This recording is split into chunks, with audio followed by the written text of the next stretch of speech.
Sometimes you get question from a question.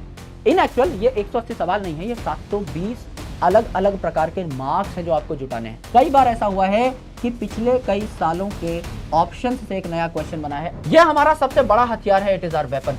जिसने इसको अच्छे से यूज किया है उसको आज तक जीवन में कोई नहीं हरा पाया, चाहे कोई मैदान हो। मैं सिर्फ पढ़ाई की बात नहीं कर रहा, मैं जीवन की भी बात कर रहा हूँ। If you are patient. 450 से आप चाहोगे कि अगले टेस्ट में मैं 600 स्कोर करूं, नहीं कर पाओगे। I do not have a time table. Time table बना ही इसलिए है कि उससे चीथड़े उड़ाए जा सके, अगले दिन उसके ऊपर नया टाइम टेबल चिपकाया जा सके, इसीलिए पुराने टाइम टेबल को बनाया जाता है। और वो बच्चे जो खासकर स्टक हो जाते हैं, तुम्हारी जो सबसे बड़ी प्रॉब्लम है ना, that is paper analysis only. If you are targeting a rank जो कि बहुत अच्छी हो, जो कि आपको अपने ड्रीम मेडिकल कॉलेज में लैंड करा पाए, देन आपको टेस्ट एनालिसिस कुछ इस प्रकार से करना है जैसे मैं बता रहा हूं, और इस चीज को आप मिस नहीं कर सकते। As a mentor, as a guide, as a teacher, as an elder brother, this is the best piece of advice that I can put forth today. इससे बढ़िया मेरे पास आज देने के लिए कुछ भी नहीं। आज कई बच्चे टेस्ट देकर आए, कईयों का स्कोर बन रहा होगा 550, कईयों का बन रहा होगा 450, कईयों का बन रहा होगा 300, कईयों का बन रहा होगा 200, doesn't matter. The only thing which is constant in all those students is that they need to improve.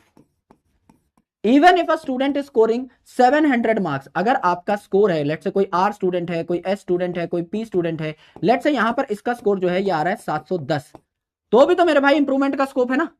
यहां पर आ रहा है 705, तो भी तो इंप्रूवमेंट का स्कोप है। यहां आ रहा है 700, तो भी तो इंप्रूवमेंट का स्कोप है। सिर्फ 720 वाला बच्चा यह बोल सकता है कि भैया मेरे तो पूरे मार्क्स आ रहे हैं, मैं तो संपूर्ण बच्चा हूं। जब तक मेरे 705 710 नहीं आएंगे तब तक मैं इंप्रूवमेंट का स्कोप लेकर के नहीं बैठा हूं। अदरवाइज एक बच्चा जिसका 5 नंबर भी कटा है, क्या वो इंप्रूवमेंट का स्कोप लेकर के बैठा है? बैठा है गुरुजी, एकदम सही बात है। अब इंप्रूवमेंट आएगी कैसे, that is a concern. Improvement कैसे आएगी ये आराम से देखना। जब भी आप टेस्ट देकर के आओ, आज मैंने टेस्ट दिया और टेस्ट की टाइमिंग क्या थी मेरी? टेस्ट की टाइमिंग थी गुरुजी मेरी 2 PM से 5 PM, जस्ट फॉर रेफरेंस। मैंने 3 घंटे में अपना टेस्ट दिया, बढ़िया तरीके से मैंने टेस्ट अटेम्प्ट किया है। पहली बात तो मैंने ऑनेस्टली टेस्ट अटेम्प्ट किया है या नहीं, ये बहुत मैटर करता है। ऑनलाइन में अगर मैं टेस्ट दे रहा हूं तो honesty is the best policy, ये मुझे देखना है। अब मैंने समझ लीजिए ईमानदारी से टेस्ट दिया एंड मेरे नंबर बन रहे हैं 450। इन 450 नंबर के बाद what can I improve? What can I improve? बहुत स्कोप है सर। 450 से 550 पे जाना है, 650 पे जाना है, 720 तक जाना है। बहुत ज्यादा नंबर का स्कोप पड़ा हुआ है गुरुजी मेरे पास तो। मेरे पास तो 270 नंबर का स्कोप सीधा सीधा दिखाई दे रहा है मुझे। करेक्ट, एकदम दिखाई दे रहा है सर। अब मेरी बात को गौर से सुने। बच्चे क्या गलती करते हैं? They focus on these 270 marks कि मैं इसको कैसे ले आऊं। You should focus upon these marks also कि ये कैसे आए, ये कैसे आए ये भी देखना है। गुरुजी ये तो आ ही गए हैं, इनमें क्या देखना है? नहीं, मैं समझाता हूं। इनमें से कौन सा एक ऑर्गेनिज्म नहीं है? इनमें से कौन सा एक ऑर्गेनिज्म नहीं है? ऑप्शन 1 पेड़, ऑप्शन 2 ह्यूमन, ऑप्शन 3 पॉर्क्यूपाइन, ठीक है, ऑप्शन 4 चेयर। सर ये तो बड़ा आसान है। चेयर जो है ये एक ऑर्गेनिज्म नहीं है, तो देश का बच्चा बच्चा जानता है। 4 नंबर मिल गए गुरुजी, बहुत खुश हो गए हम। क्या आपको पता है पॉर्क्यूपाइन क्या होता है? ये कौन सीखेगा? This is test analysis. Sometimes you get question from a question. In actual ये 180 सवाल नहीं है, ये 720 अलग अलग प्रकार के मार्क्स हैं जो आपको जुटाने हैं।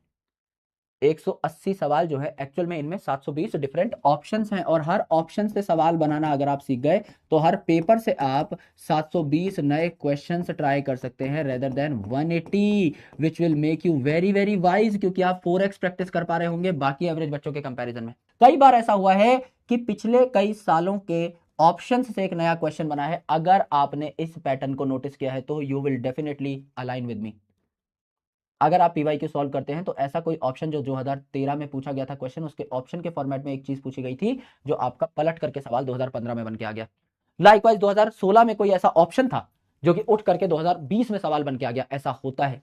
यानी आप जब भी कोई भी टेस्ट देकर के आए, make a sheet out of that. हमेशा एक शीट बनाएं और इस शीट पे आप पहले ही 180 नंबर डाल के रखें, चाहे आप प्रिंट निकाल सकते हैं, एक ही बार लिख करके उसकी फोटो लेकर के प्रिंट निकाल लें। इस पे 180 जो है आपके नंबर लिखे हुए हैं।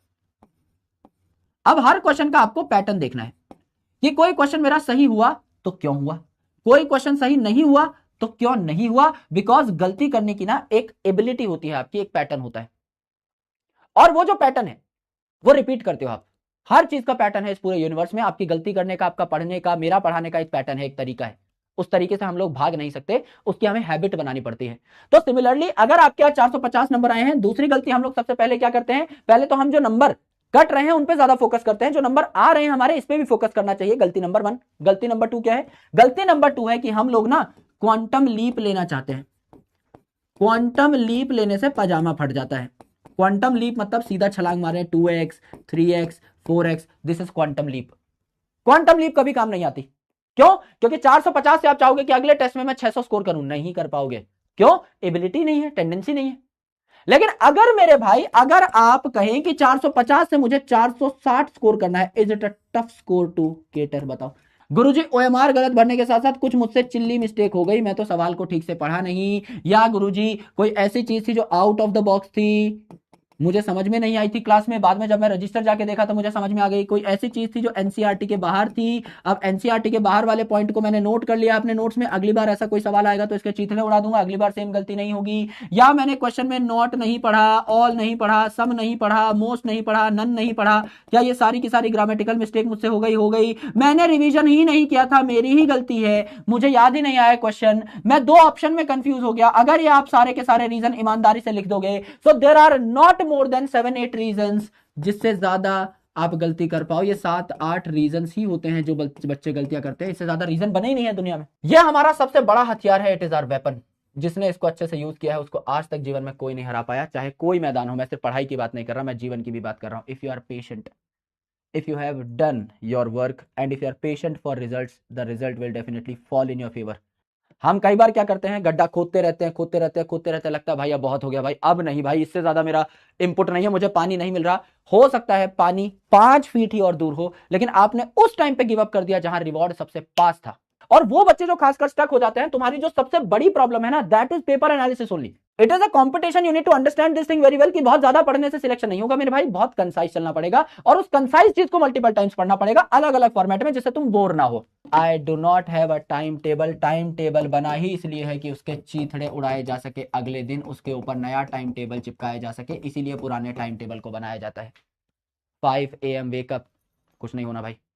Make a to do list, मर जाऊंगा लेकिन ये सारे काम करके सोऊंगा, चाहे मेरे रात के 10 बजे काम खत्म हो जाए, फिर उसके बाद घर जाके सुत्ती बाबू, या मेरे रात को या अगले दिन सुबह 3 बजे काम हो, मुझे फर्क नहीं पड़ता।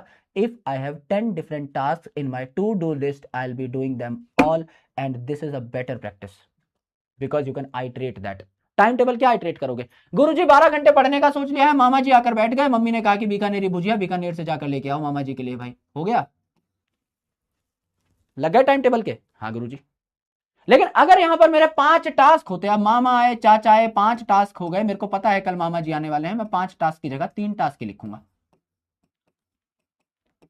इनको लेकिन पूरा करूंगा, संतुष्ट रहूंगा, जीवन में मौज काटूंगा। अब मेरे को कोई बोलता थोड़ी है कि गुरुजी जा के वर्ल्ड रिकॉर्ड बना दो, मेरी पर्सनल चॉइस है ना यार, मेरे को कुछ आता ही नहीं है, मेरे को पढ़ने पढ़ाने के अलावा कुछ नहीं आता, तो मेरी तो ये रिस्पॉन्सिबिलिटी है ना कि मैं जो काम कर रहा हूं उसमें तो बेहतर बनूं। So if you have chose biology for yourself, if you have chose something for yourself, you should be better in that, ये तो होना ही पड़ेगा, इसका तो कोई तोड़ ही नहीं है भाई। कि एक चीज हमने जीवन में खुद से चुनी, हमारे पास जब अपॉर्चुनिटी आई 10वीं कक्षा के बाद, हमने कहा बायोलॉजी हम खुद से चुनेंगे, और वो भी अगर हम नहीं पढ़ पा रहे हैं तो इस पे तो थोड़ी तो मत देखो, बहुत ऐसे बुरा मत मानना, थोड़ी तो शर्म आनी बनती है इस चीज पे, कि जो चीज मैंने खुद ने चुनी, समझ लो भाई मैंने टीचिंग चुनी, मैं रिसर्च छोड़ के टीचर बना, और टीचिंग में भी मैं एकदम खत्म रहूं, एकदम किसी बच्चे को कुछ समझ में नहीं आ रहा है, ना मैं किसी को इंस्पायर कर पा रहा हूं कि मुझ जैसा बने, ना मैं कुछ पढ़ा पा रहा हूं ढंग से, ना मैं खुद कुछ अपने लिए कर पा रहा हूं। मैंने एक चीज चुनी जहां मैं अपना करियर देखता हूं फॉर नेक्स्ट 40-50 ईयर्स, कि मेरे को पढ़ाना अच्छा लगता है, वहां भी मैं एवरेज रहना हूं, तो मैंने क्या चुना भाई? मैं बाकी जगह तो मैं और खत्म था। Revision strategy, revision should be done by Ebbinghaus forgetting curve, scientific method है, देश का बच्चा बच्चा जानता है, नहीं जानता है तो आप जान लो। जब आप ज्ञान जुटाते हो तो वो ज्ञान धीरे धीरे डिप होता है। फॉर एग्जाम्पल आज आपने ये टॉपिक पढ़ा, ये ज्ञान डिप हो जाएगा, ऐसे एक कर्व बनता है, it is called Ebbinghaus forgetting curve. यानी आज आपने कोई चीज पढ़ी और समझी, आज आपका ज्ञान 100% है, अगर आपने सारी चीज पढ़ी समझी रिवीजन कर लिया 100% है। धीरे धीरे ज्ञान जो है डिप हो जाता है। एक दिन के अंदर ही आपके दिमाग में लगभग लगभग 33% डेटा बचता है। कल तक ये 33% रहेगा इफ यू वोंट रिवाइज। एक हफ्ते बाद ये लगभग 20% के आसपास हो जाता है, एंड एक महीने बाद ये लगभग 5% के आसपास हो जाता है। जीवन में क्या करें? तंग करें कुदरत के नियमों को। कैसे? जब भी कोई तुम्हें भुलाने की कोशिश करे, सामने जाके नाच दो। इसी प्रकार से जब भी हमें कुछ याद ना आए, उल्टी रिवर्स मैपिंग, रिवर्स साइकोलॉजी, ये चाहता है कि तुम भूल जाओ इसे। ये 33% हुआ, शाम को ही रिवीजन मार दिया जो पढ़ा था उसका। अच्छा बेटा, ये 100 पे ले गए। एक हफ्ते बाद बोला भैया 20% ही याद रहेगा, कोई बात नहीं, ये हमारा रिवीजन। एक महीने बाद ये ले। जब आप कॉन्क्रीट 4-5 रिवीजन करते हो, आपके दिमाग में चीजें फिट हो जाती है। तो नियम जो बने हैं, ये भी किसी ने पैटर्न बनाया है ना, नोटिस किया है? पैटर्न के साथ खेलो, छेड़खानी करो। करेक्ट। आज कुछ लगा गायब हो रहा है, तब की तब रिवीजन। कल कुछ लगा कुछ गायब हो रहा है, तब की तब revision. I have a tracker, एक गूगल शीट है, जैसे मैं डेली पढ़ता हूं। जैसे आज भी मैं बैग लेकर के आया हूं, तो आपकी क्लासेस के बीच में मेरे बैग में 2 किताबें हैं, अलग अलग जॉनर की हैं। मैं एकेडमिक उतना अभी फिलहाल नहीं पढ़ता, रिसर्च पेपर्स ही पढ़ता हूं, लेकिन अलग अलग जॉनर की। I read philosophy, I read psychology, अलग अलग चीजें पढ़ता हूं मैं। तो मेरे पास अभी भी किताबें हैं। तो मैंने आज जो किताब, जो चैप्टर पढ़ा, उसको मैं अपने ट्रैकर में नोट कर लूंगा। उसके 7 दिन बाद की डेट, 30 दिन बाद की डेट मैं लगा लेता हूँ, and I make notes on sticky notes, और मैं किताब पे चिपका देता हूँ। तो समझ लो एक किताब में 3-4 पेजेस हैं, उसका जितना समरी है वो स्टिकी नोट में है। तो स्टिकी नोट ही पढ़ लूंगा मैं जाकर। 7 दिन बाद मेरे को आइडिया लग जाएगा, अच्छा यार ये पढ़ा था, इसको रिवाइज कर लेते हैं।